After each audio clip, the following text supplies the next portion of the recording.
If you're starting a dropshipping store in 2025 and deciding between Zendrop and AutoDS, this video will help you figure out which platform fits your needs better. Both tools help automate your store, but they work in slightly different ways and other different strengths depending on your goals. Zendrop is built specifically for beginners and intermediate sellers who want a clean, simple way to source products, mainly from US and Chinese suppliers.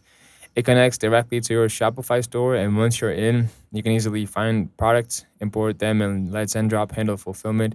One of the biggest selling points is faster shipping options, especially from their US warehouse.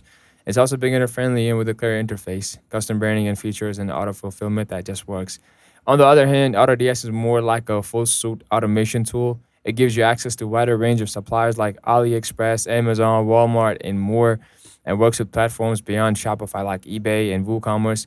It's more flexible and allows for deeper automation, including price and stock monitoring, bulk product uploads, and order tracking. But the dashboard can feel a bit more complex, especially if you're new. In terms of pricing, both have free trials, but AutoDS tends to offer more pricing tiers based on how many products you want to import. Zendrop's plans are simpler and more focused on US China product fulfillment, while RDS is built for people who want to scale across multiple platforms with more control.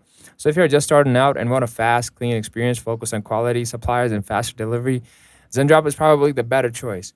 And if you're more advanced, want to test products from different sources and automate things at scale, RDS gives you more tools and flexibility.